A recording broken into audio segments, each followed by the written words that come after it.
은혜로운 찬양 감사드립니다. 성경 봉독하겠습니다. 예배소서 1장입니다. 3절부터 14절까지입니다. 한 절씩 교독하겠습니다. 제가 3절의 말씀 먼저 봉독합니다. 찬송하리로다 하나님 곧 우리 주 예수 그리스도의 아버지께서 그리스도 안에서 하늘에 속한 모든 신령한 복을 우리에게 주시되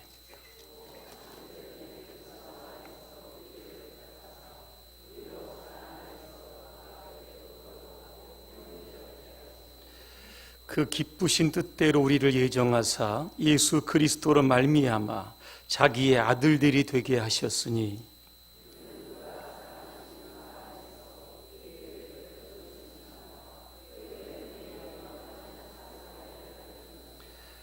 우리는 그리스도 안에서 그의 은혜의 풍성함을 따라 그의 피로 말미암아 속량 곧 죄사함을 받았느니라.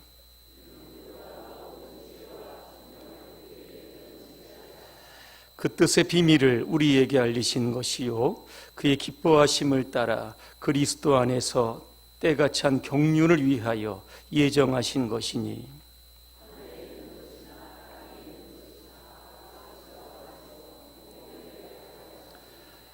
모든 일을 그의 뜻의 결정대로 일하시는 이의 계획을 따라 우리가 예정을 입어 그 안에서 기업이 되었으니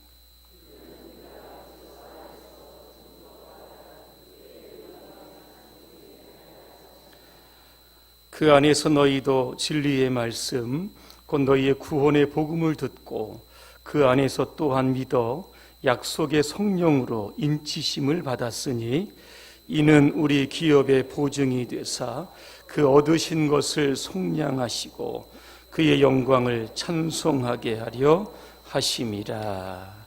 아멘. 하늘에 속한 신령한 복이라고 하는 주제로 말씀을 드리겠습니다. 지난주에는 바울의 인사라고 하는 주제로 말씀을 드렸습니다. 에베소 교인들에게 바울은 인사를 하기 전에 먼저 자신이 사도임을 변론을 합니다. 사도는 아무나 사도가 될 수 없습니다. 사도의 자격 세 가지를 지난주 말씀드렸습니다. 다 기억하시죠? 첫 번째는 예수님께서 직접 임명하셔야 됩니다.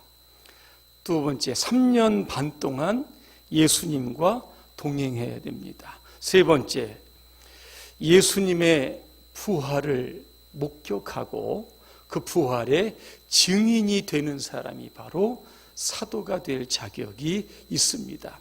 그런데 이 초대교인들은 바울이 이 세 가지의 조건을 충족시키지 못해서 사도가 아니다 이렇게 주장하는 사람들이 있었습니다. 이때 바울은 자신이 다메섹에서 부활하신 예수 그리스도를 만났다 그렇게 고백합니다. 그때 그 주님께서 나에게 이방인을 전도하라고 하는 증인의 사명을 주셨다. 그래서 나는 하나님의 뜻으로 말미암아 난 사도다. 그렇게 1절에 이렇게 자신을 변론합니다. 그리고 난 다음에 예배소 교인들을 향해서 인사를 합니다.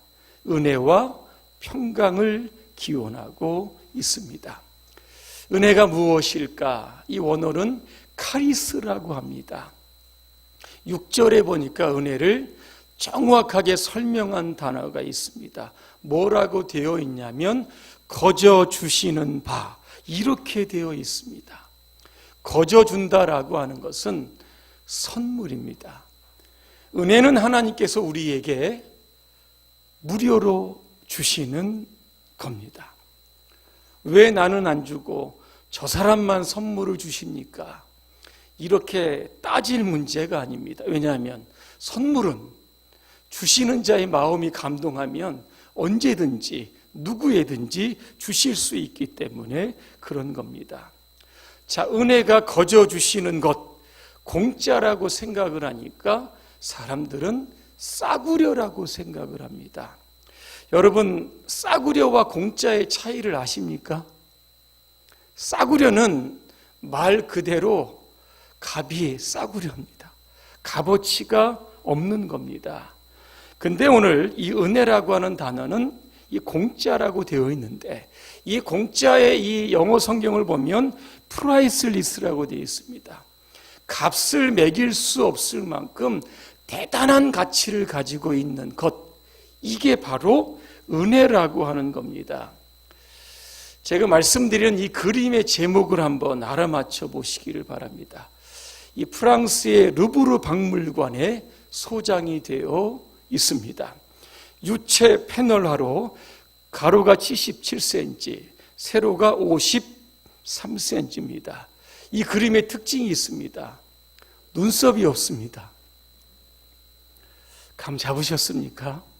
아주 미소로 유명합니다. 레오나르도 다빈치가 그렸습니다. 이 그림의 제목은 모나리자. 수준이 굉장히 높으십니다. 자, 그러면 이 모나리자의 가격은 얼마입니까? 얼마쯤이면 이거 살 수 있겠습니까? 이 그림의 그 밑에는 가격 없음 이렇게 적혀 있다고 합니다. 아무리 많은 돈을 가지고 있어도 그림을 살 수 없다는 뜻입니다. 자, 은혜라고 하는 것, 세상에 돈이나 금으로 주고 살 수 있는 것이 아닙니다. 그래서 이 엄청나고 이 귀중한 것들을 하나님께서는 우리에게 공짜로 주셨습니다. 우리가 잘났고 의롭고 똑똑해서 주신 것이 아닙니다. 내가 노력해서 은혜를 받은 것도 아닙니다. 하나님께서 그냥 주신 겁니다. 그런데 문제는 우리가 자꾸만 이 은혜를 망각한다는 겁니다. 여러분, 하루 사시는 동안 하나님의 은혜를 몇 번쯤 여러분 생각하십니까? 이 빙점의 저자 이 미우라 아야코는 이런 이야기를 합니다. 우리가 하나님의 은혜를 망각하는 것은 그 은혜를 너무 당연한 것으로 여기기 때문이다. 그렇게 이야기를 합니다. 어떻게 보면 우리의 삶 자체가 하나님의 은혜입니다.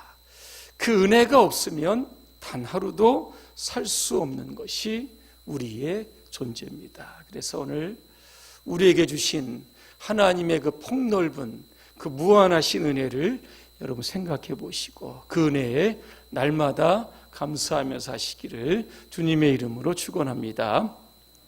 오늘 3절에 보니까 하늘에 속한 신령한 복, 이게 반대말이 여러분 뭐겠습니까? 땅에 있는 육적인 복입니다.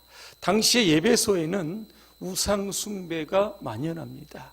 제우스나 아테네 여신을 섬기면 물질적인 복이 있고 그로 인해 행복이 따라온다. 모두가 다 그렇게 생각합니다. 그래서 그 당시에는 우상을 숭배했습니다. 그런데 오늘 바울은 우상을 통해서 주시는 물질적인 그러한 복보다 오늘도 우리에게 더 소중한 복이 있는데 그게 바로 하늘에 속한 신령한 복이다 그랬습니다. 이 신령한 복을 받기 위해서 삼위일체 하나님께서 우리를 위해서 하셨던 일이 있습니다.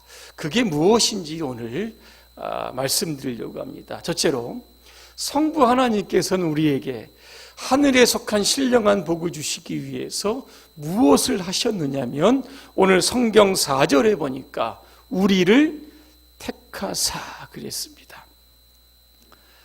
하나님께서 우리를 택하신 시점이 언제일까?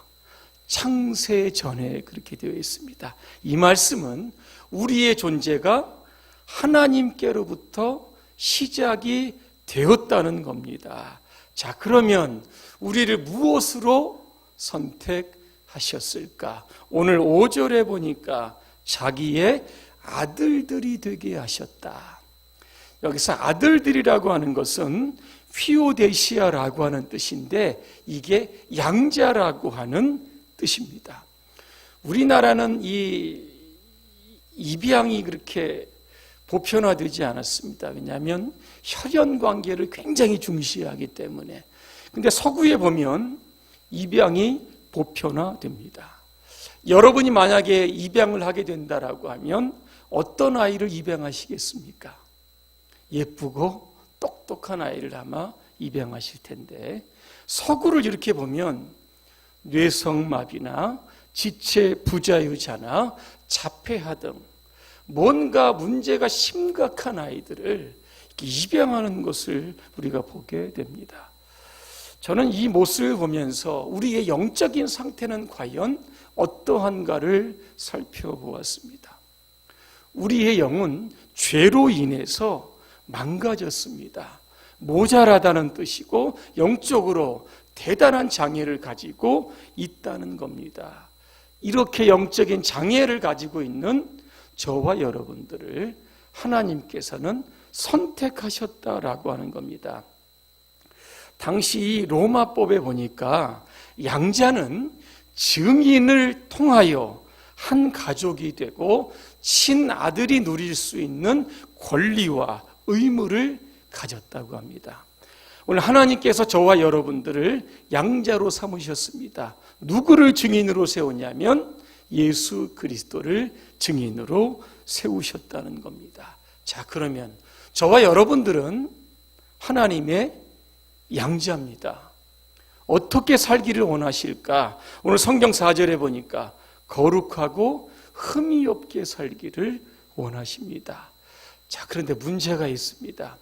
우리 스스로 우리를 거룩하게 만들 수 없다는 겁니다. 그래서 우리 모두는 예수 그리스도의 십자가를 통과해야 하는 겁니다.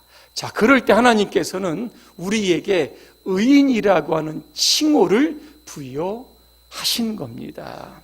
그래서 우리는 예수 안에서 의로운 자라고 하는 이 칭호를 가지고 오늘도 양자로 부르신 하나님의 뜻에 따라 거룩하고 흠이 없는 자로 살아가야 하는 겁니다. 이 시간 성부 하나님께서 저와 여러분들을 자기의 아들들 양자로 입양하신 것에 대해서 여러분 감사와 은혜와 영광을 돌리시기를 간절히 소망합니다. 두 번째는 성자 예수님께서 우리를 위해서 하늘의 신령한 복을 주시기 위해서 하셨던 일이 있습니다. 그게 뭐냐면 바로 십자가를 지시는 일입니다. 오늘 7절에 보니까 그의 피로 말미암아 속량 곧 죄사함을 받았다. 속량이라는 단어보다 우리는 이 구속이라는 단어가 조금 익숙합니다.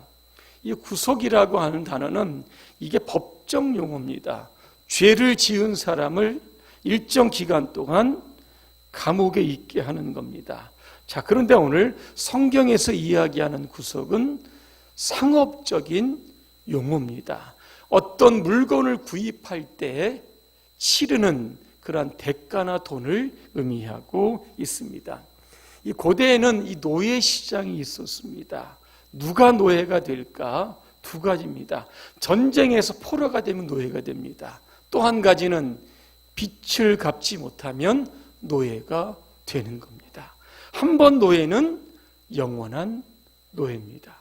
그런데 이 노예에서 자유인으로 이렇게 좀 해방될 수 있는 유일한 방법이 있습니다. 이게 뭔지 아십니까? 누군가 값을 지불하고 그 노예를 사서 자유와 해방을 주면 되는 겁니다. 구약에서 노예값은 은 20이었습니다. 요셉이 형제들에게 팔릴 때 얼마에 팔린지 아십니까? 은 20에 팔립니다. 이 신약 시대에 오면 가룟 유다가 예수님을 팝니다. 얼마에 판지 아십니까? 은 30입니다. 자, 그렇다라고 하면 죄의 노예였던 예수님께서 저와 여러분들을 도대체 얼마를 주고 사셨을까? 얼마면 되겠습니까? 7절에 보니까 답이 나옵니다. 그의 피로 말미암아. 돈이 아니라 이 피를 지불하셨습니다. 피는 생명입니다. 그래서 예수님께서 십자가에서 모든 피를 다 쏟아내셨습니다. 그리고 우리를 사셨다라고 하는 겁니다. 그러면 우리의 가치가 예수님께서 십자가에 죽으실 만큼 대단한 가치를 가졌는가? 그렇지 않습니다. 로마서 5장에 보니까 우리의 존재를 세 가지로 표현합니다. 첫째로 로마서 5장 6절에 보니까 우리를 연약한 존재로 표현합니다. 두 번째, 로마서 5장 8절에 보니까 우리가 죄인이다 이렇게 표현합니다. 로마서 5장 10절의 말씀에 보니까 우리가 하나님과 원수됐다 이렇게 표현하고 있습니다. 이런 정말로 불합리하고 참 구원받기 힘든 조건을 가지고 있는 저와 여러분들을 위해서 예수님께서 십자가를 지신 겁니다. 이 시간 오늘도 나를 위한 그러한 십자가를 지신 그러한 주님의 은혜를 여러분 생각하시면서 감사하시기를 바랍니다. 마지막 세 번째입니다. 성령 하나님께서 우리를 인치시고 보증하십니다. 13절에 보니까 약속의 성령으로 인치심을 받았다. 인이 뭡니까? 도장입니다. 이 고대에서 사람들은 자신의 물건에 도장을 꽝 찍습니다. 이유는 도장 찍은 거 자신의 소유다라고 하는 것을 확인하는 겁니다. 말이나 소나 양의 엉덩이에는 이 불도장을 찍어서 자신의 소유임을 확인했다라고 합니다. 성령으로 인치셨다라고 하는 것은 우리가 하나님의 소유라고 하는 것을 이것을 하나님께서는 확인하셨다라고 하는 겁니다. 우리가 사탄의 소유가 아니라 하나님의 소유, 성령으로 도장을 꽉 찍으셨다는 겁니다. 자, 14절에 보니까 이는 우리 기업의 보증이 된다 그랬습니다. 기업이 뭡니까? 이게 천국 백성입니다. 성령께서 우리가 천국 백성임을 보증하신다는 겁니다. 그러니까 성령께서 우리의 보증인이 되신다라고 하는 겁니다. 저는 이 말씀을 쭉 보다가 이런 생각을 해보았습니다. 만약에 우리가 죽어서 천국 문 앞에 이렇게 딱 서 있습니다. 천국의 문지기가 당신 누구냐고 물어봅니다. 저 아무개입니다. 봉산교회 다녔습니다. 직분은 이렇고요. 봉사 되게 많이 했습니다. 천국의 문지기가 나 잘 모르겠는데 만약에 이런 상황이 벌어지면 여러분 어떡하시겠습니까? 그때는 내가 봉산교회 교인이라고 하는 거 이거 보증해 줄 수 있는 사람이 있어야 되는 겁니다. 이 역할을 누가 하십니까? 성령 하나님께서 하시는 겁니다. 정말 난감한 순간에 딱 등장해서 내가 이 사람을 보증하겠습니다. 천국문 얼른 열어주시고 이분 들여보내주셔도 됩니다. 내가 이 사람 보증하겠습니다. 이처럼 성령은 우리가 하나님의 소유됨과 천국 백성임을 보증해 주십니다. 결론입니다. 하늘의 신령한 복, 이거 우리가 거저 받은 것 같지만 오늘 성삼위 하나님께서 각자의 역할을 통해서 총동원해서 우리에게 이런 놀라운 복을 주셨습니다. 우리에게 복을 주신 그런 하나님의 은혜를 여러분 기억하며 오늘 14절의 말씀처럼 날마다 그 하나님을 찬양하며 살아가시기를 주님의 이름으로 축원합니다. 기도하겠습니다. 은혜로우신 하나님, 우리를 죄악 가운데서 선택하시고 구원하셔서 하나님의 소유가 되게 하심을 감사합니다. 우리가 훗날 천국에 갔을 때 우리가 천국의 백성임을 보증해 주시는 성령님이 오늘도 우리와 함께 하심도 감사드립니다. 우리의 이 땅의 여정의 삶을 가는데 늘 삼위일체 하나님께서 우리를 인도하시고 지키시고 축복해 주옵소서. 예수님의 이름으로 기도합니다. 아멘.